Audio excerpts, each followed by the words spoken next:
ইরানকে ঘিরে দীর্ঘদিনের উত্তেজনার মধ্যে নতুন এক আলোচনা সামনে এসেছে। খবরে বলা হচ্ছে, ইরানের প্রভাবশালী ব্যক্তি মুজতবা আলী খামেনির সঙ্গে আলোচনায় বসতে আগ্রহ দেখাচ্ছেন ডোনাল্ড ট্রাম্প। এই খবর প্রকাশের পর আন্তর্জাতিক অঙ্গনে নানা প্রশ্ন উঠতে শুরু করেছে। সবচেয়ে বেশি আলোচিত প্রশ্ন, তাহলে কি আমেরিকা হার মেনে নিল? প্রথম দেখায় অনেকের কাছে বিষয়টি তেমনই মনে হতে পারে, কারণ বছরের পর বছর চাপ, নিষেধাজ্ঞা ও কূটনৈতিক কঠোর অবস্থানের পর আলোচনার উদ্যোগকে কেউ কেউ নীতিগত পরিবর্তন হিসেবে দেখছেন। তবে বাস্তবতা এতটা সরল নয়।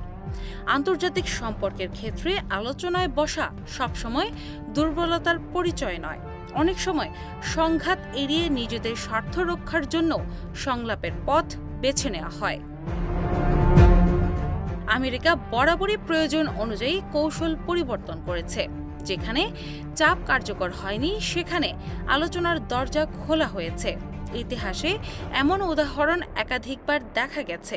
অন্যদিকে ইরানও আঞ্চলিক রাজনীতিতে গুরুত্বপূর্ণ অবস্থান ধরে রেখেছে।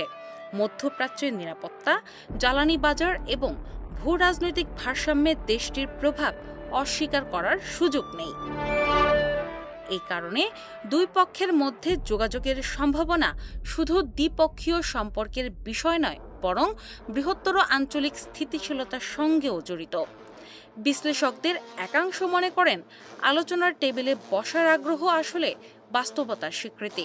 শুধু চাপ প্রয়োগ করে সব লক্ষ্য অর্জন করা সম্ভব নয়। এই উপলব্ধি থেকেই নতুন পথের অনুসন্ধান হতে পারে। আবার অন্য একটি পক্ষের দাবি, এটি ইরানের ক্রমবর্ধমান প্রভাবের প্রতি এক ধরনের নীরব স্বীকৃতি, যা আমেরিকার পূর্ববর্তী অবস্থানের সঙ্গে স্পষ্ট পার্থক্য তৈরি করে। তবে কূটনীতির ভাষায় আলোচনা মানেই আত্মসমর্পণ নয়, বরং অনেক সময় সেটি সবচেয়ে কার্যকর রাজনৈতিক অস্ত্র হয়ে ওঠে। তাই এখনই আমেরিকা হার মেনে নিয়েছে এমন সিদ্ধান্তে পৌঁছানো কঠিন। বরং বলা যায়, পরিস্থিতি এমন এক পর্যায়ে পৌঁছেছে যেখানে মুখোমুখি অবস্থানের পাশাপাশি সংলাপও গুরুত্বপূর্ণ হয়ে উঠেছে। শেষ পর্যন্ত এই উদ্যোগ নতুন সমঝোতা আনবে নাকি নতুন বিতর্ক সৃষ্টি করবে, সেই উত্তরই নির্ধারণ করবে আসলে কে এগিয়ে আর কে পিছিয়ে। ডেস্ক রিপোর্ট, বাংলা বাজার পত্রিকা।